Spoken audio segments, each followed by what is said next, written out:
I just had a feeling, is he? Was he? And then I don't know. That was another like creepy part of it that kind of got under my skin. But they didn't say that, but it looked like he could have been. Oh, dude, I mean, that's like a double scream. Like you're talking about at the end when it's like you think you're seeing Aaron getting his head hit by the axe, Yeah. and then it turns into like then you see Joseph jump in front of the camera, then it turns to the other Joseph and they both scream. I was like, ah, like I forgot about that too. I jumped for a second. I mean, that was another thing too, where like Aaron's still recording this for some reason at his house, like details about it. I don't know why he's documenting everything. What do you mean, like when he's like at his own house? Yeah, remember like he like documents like him opening up the package and stuff, and that's probably why Joseph Oh, yeah. really loves this guy because I'm sure not everyone he's done this to has recorded onwards.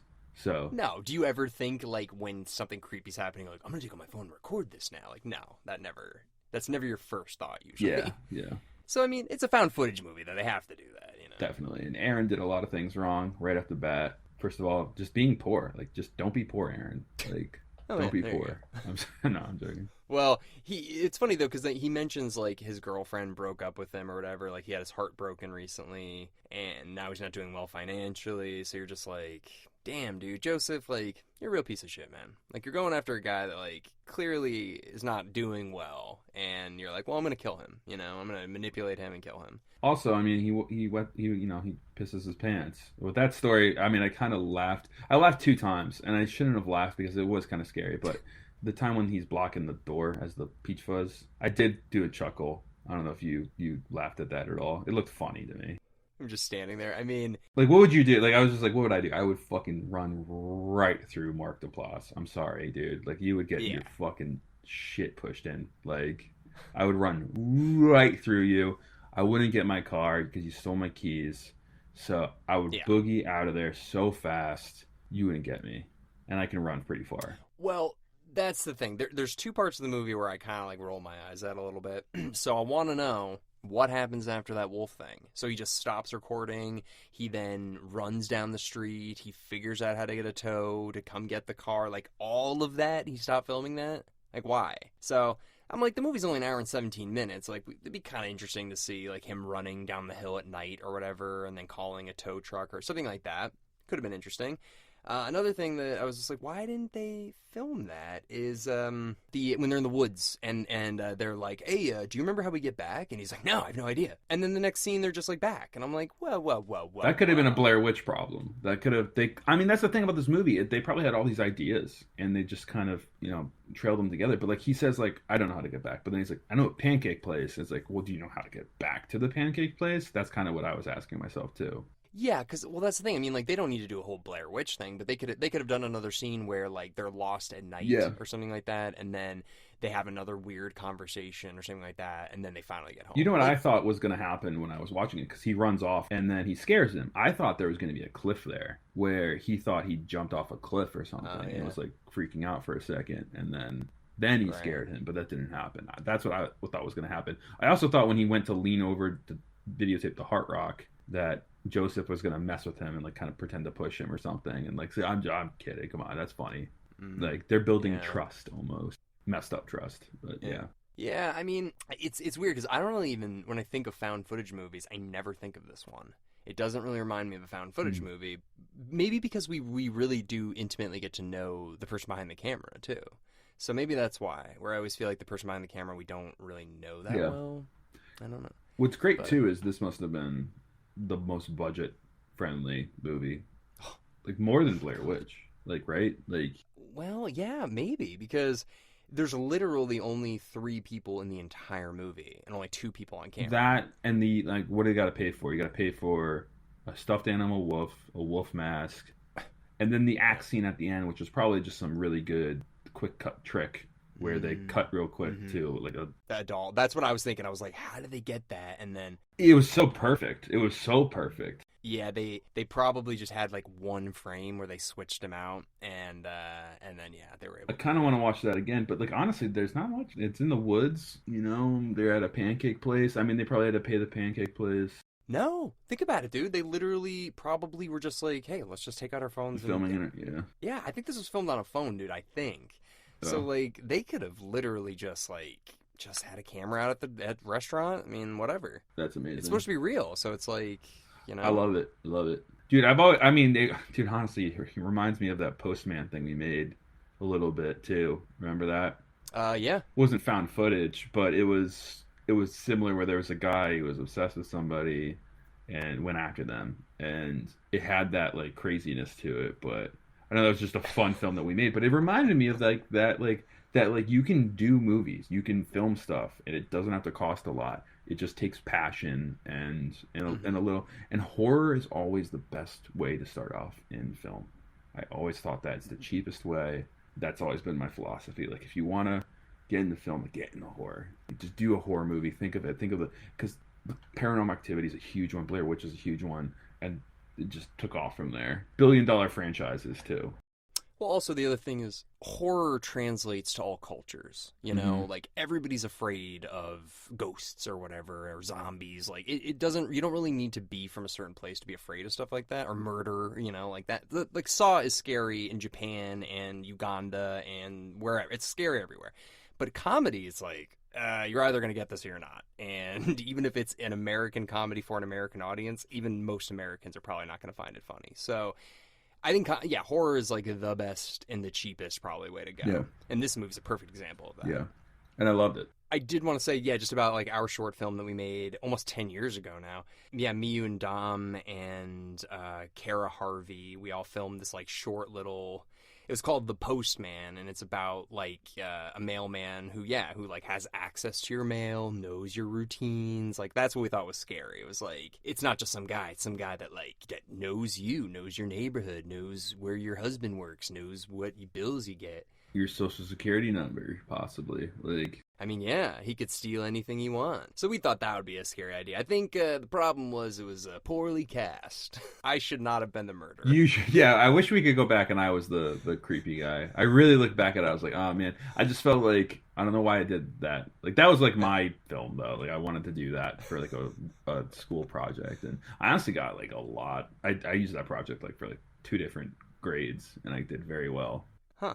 They showed it in front of the class too. Like, this was amazing. Like, this is great. Like, I'm like, oh yeah, I did it. I edited it in a security booth. Like, jeez, yeah, no, but that was fun. You know, it's fun to shoot horror, and yeah, it's my favorite. But another thing about this movie, and like the way I saw this movie, like right when it came out, and the way that I saw it was one of the first movies on Netflix. Stop it! Like with DVD style. No. So, like, literally, like, 10 years ago, like, Netflix was a DVD service. You get your mails or your DVDs mailed to you or whatever. They also had the streaming thing, but, like, nobody cared. Like, nobody wanted to, like, do it or whatever. And I was like, well, that's kind of cool. You can just watch movies from your computer. Like, because you couldn't even there weren't apps on TVs. So you're like, you just got it on your computer. And I was like, oh, what's this? And I just clicked on Creeper, and I watched it on my computer, like, in 2014. I was like, this is... Or maybe it was, like, 2015 or whatever. But I was like, this is fucking scary, dude. And, so Creep and Creep 2 are both on Netflix. They're not Netflix movies, but I just remember thinking that was such a cool idea. And now everything is streaming, but, like, that was one of the first movies I ever saw, streaming. Wild how far streaming's come, too. Like, it's literally going full circle from the cable package real quick. It's literally like all these different cable like networks, and then you get a package where you pay. It's just reinventing the cable package, but like imagine like streams like river. All the streams flow into the river. Yeah, we wrote a sketch about it. So yeah, exactly, yeah. The one package is like $79.99. It's like, well, that's what the cable package was in the '90s. So there you go. We've wasted everybody's time, but now it's all wireless. And if your internet goes out, you're shit out of luck. Yeah, I mean, yeah. It all sucks. It all sucks. The world sucks. What are you gonna do? But back in the day, when shit wasn't so bad and people weren't on their phones all the time, TikTok didn't exist, Instagram barely existed. People were just people. Creep was streaming. I didn't have a smartphone until 2011, I think. I had like a shitty phone until 2011. And then I ended up in a security booth and I was like, I need something. Like I need to play like that game, whatever, Jungle Run or something, Temple Run. So I lose my mind. Yeah. I would do anything in the world for everybody to just go back to having flip phones. I hate this. I hate what people have become. Yeah. It sucks, dude. It sucks. Anyways, that's not what this podcast is about. This podcast is about creep. So, but yeah, listen, if you haven't seen this movie and you've somehow listened to all this episode, sorry we ruined it, but watch this movie. Really good found footage. Alec, why are you listening to this if you didn't see the movie? Well, I don't know. I mean, a lot of people listen to our episodes and I'm like, there's no way every single person has seen every single one of these movies.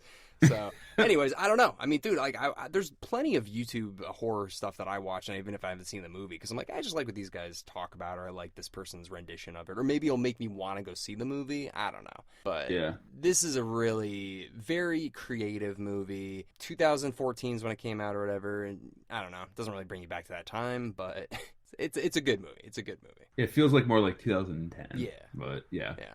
I don't know if you were. If I just want to ask you though. Yeah, sure. If you had to come up with a sequel idea for this, I just want to see how close you are to the actual sequel. I would like to start off with a cop starting to get the hunch like there's someone out there doing this shit, and that's how the movie starts. And watching Joseph evade the cops, I think that would be interesting in my mind. Huh? So it wouldn't be found footage anymore? It wouldn't be found footage. Okay. It would be more cops pursuing, because we know the found footage story. We've seen it. I think that would be a cool way to do it. And watching Joseph with his sister working together, maybe, and then finally getting defeated or whatever. Well, they are planning a third one, so that's kind of cool. March 2020. Stop. Wait. No, March 2020, they stated they were struggling to come up with a concept, but they do want to film a Creep 3. So I guess... All right, never mind. So I guess it's not coming out. Yeah, I definitely want to do Creep 2 on the podcast with you. I would like to talk about that for sure. Yeah, I won't ruin it. I don't really remember it, but if I had a sequel idea, I actually thought of one, and it could be it. It could just be in my memory. But I thought it'd be interesting if, kind of like your idea, it's not a cop, but it's like a private investigator who is aware of what's going on and goes to catch him, sort of thing, and is like pretending that he like doesn't know who this guy is. Okay, so pretty much my idea about a private investigator. So like, got it. No, like, got it. No. Like he plays into it, and he's not a cop. He's like he's a guy that basically goes to the house and is like. He knows exactly who this guy is. He knows exactly that he like tries to like lies to you and all this stuff. He's pretending to be one of those guys. So he's pretending to be like Aaron because he knows what this is about. So, he's going to go in there and he's almost like setting a trap for him, Very, very good. Very good. That is not what happens, though. I won't ruin what actually happens. I don't think that's what happens. I like that idea, though. I do like that idea now that you mention it. Like someone like going in and be like, we're gonna get the evidence we need. Yeah, like I know, like it's almost like what if it was like Aaron's brother or something like that, and he didn't realize that like there was a backup or something. All right, that might be the layer that's too much of the onion. Okay, yeah. Maybe not Aaron then, just somebody who knows. But anyways, yeah, good movie. Very cheaply done, but very like effective. So yeah, I recommend this if you're just like either just like stoned out of your mind late at night or like drunk. Like, hey, this one's only an hour. Like. We're gonna fall asleep, like yeah, like no, seriously, it's super quick, hour and 17, like yeah, in and out. I don't even know. I thought it had to be an hour and a half to be in theaters, so I have no idea. But anyways, what do you say you spin the wheel, Eric? We shall, Alec. All right, spinning. Creepy crawlers. All right, we have Dracula Untold. Oh God, yeah, I kind of remember when this came out. I saw this in theaters. Yeah. Oh boy. Well, I think we have Justin. I saw it in theaters with Justin, so there you go. Yeah, I'm pretty sure. If I remember correctly. Yeah. I'll see if he remembers that. Yeah. Well, it'll just be him and I doing that one tomorrow, and then whatever we get, we'll bring you on back one for that one, Eric. Hell yeah. All right, cool. Well, everybody, thank you very much for listening into our episode on Creep today. If you haven't had a chance, we have plenty of episodes that are coming out every day of October, and you can check them all out. And we will see everybody tomorrow with Dracula Untold.